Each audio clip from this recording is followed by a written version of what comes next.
ومساء الفل عليكم جميعا من قناة عرايق على اليوتيوب. النهاردة يا جماعة هعمل لكم ريفيو، هفتح لكم البوكس بتاعت الارزم شيكر او الارزم بلندر. ده يا جماعة خلاط او زي بلندر كده. بنقدر ان احنا نعمل فيه الفواكه تكون فريش، نقدر نعمل فيه السموزي، ونقدر نعمل فيه كل مشروبات القهوة. وكمان نقدر ان احنا نجرش بيه التلج، لان السلاح بتاع المجرشة شديد جدا، ونقدر ان احنا نجرش بيه التلج بكل سهولة وبساطة لان هو مخصص للمواضيع دي.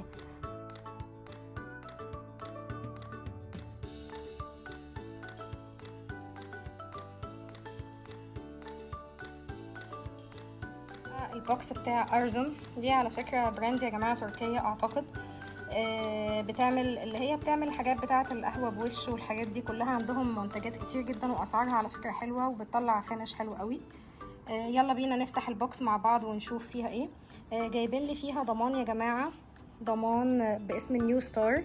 الضمان عامين بس كده، وسايبين الهوت لاين بتاعهم والكيو ار كود وكل الانفورميشنز بتاعتهم علشان لو حبيت اتواصل معاهم. يلا بينا بقى نفتح البوكس مع بعض ونشوف فيها ايه.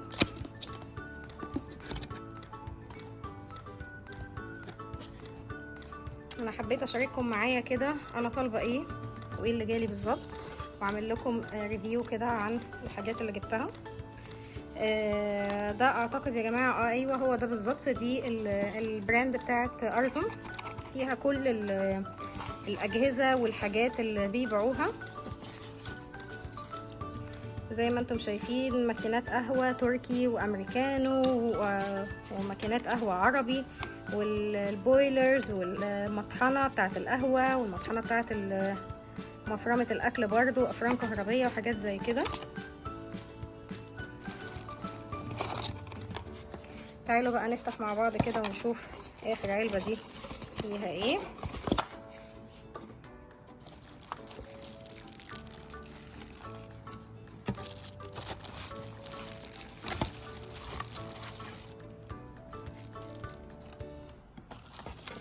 يلا بينا.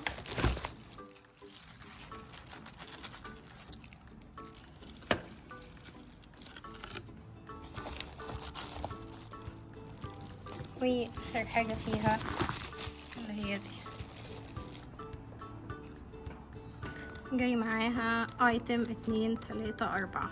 وطبعا في البوكس جاي معاها البروشور بتاعها، طريقة الاستخدامات والحاجات دي كلها. او زي ما انتم شايفين مكتوب عليه بالتركي كله. جاي معاها 4 حاجات يا جماعة. يلا بينا بقى علشان خاطر نشوف الحاجات دي بتركب ازاي وكل حاجة بتستخدم في ايه. يلا بينا. جاي بقى فيه يا جماعة اللي هو الوعاء اللي بيتحط عليه زي البلندر يعني او الخلاط، ده بيشتغل كده اون اوف. وجاي معاه برضو غطا كده علشان خاطر لو انا عملت المشروب مثلا ونازله بيه مثلا الجيم او اي حاجه،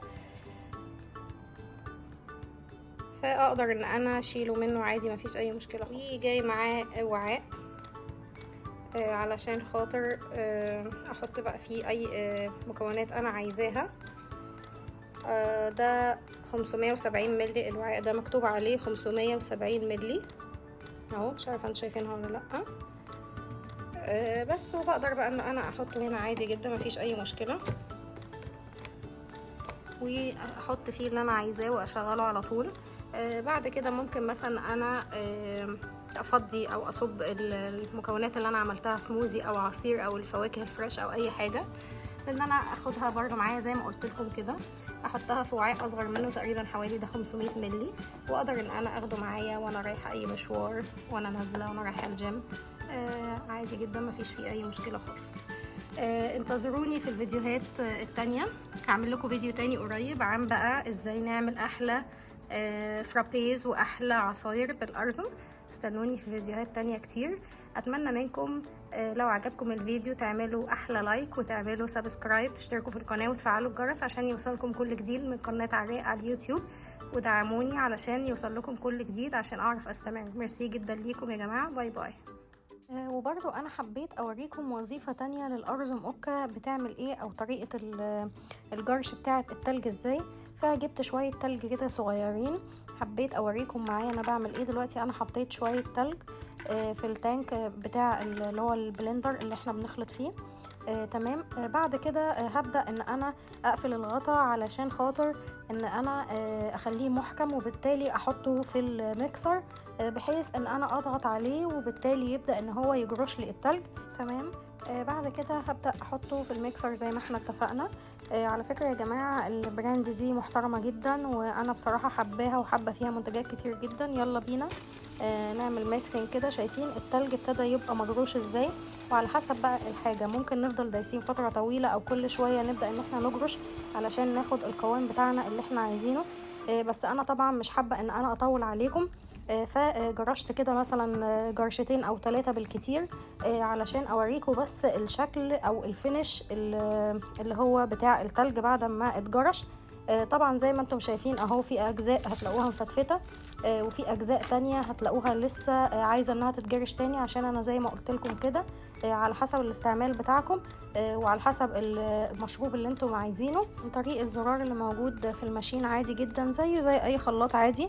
وده كمان انا حبيت اوريكم ان السلاح بتاع الميكسر زي ما هو عادي جدا مفيش مشكلة، ومظبوط على ظبطات معينة. هتلاقوا 2 متنيين و2 بيكونوا في وضع اللي هو رأسي. وزي ما انتم شايفين اهو السلاح مفيش فيه اي مشكلة خالص وسليم، وما تقلقوش منه خالص خالص يعني.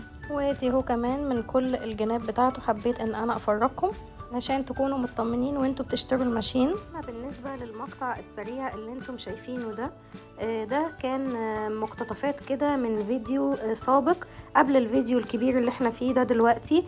كنت عملت فيه طريقة الموكا فرابي او الايس موكا فرابي بكل مكوناته خطوة بخطوة. انا مسرعه لكم الفيديو كده علشان اديكم فكرة عن الفيديو ده، وهسيب لكم شكله دلوقتي هيطلع مربع هتشوفوا فيه الفيديو ده عشان خاطر تدخلوا تتفرجوا عليه. وهسيب لكم اللينك بتاع الفيديو ده تحت في صندوق الوصف، هتلاقوه اسفل الفيديو الاساسي اللي احنا فيه ده دلوقتي.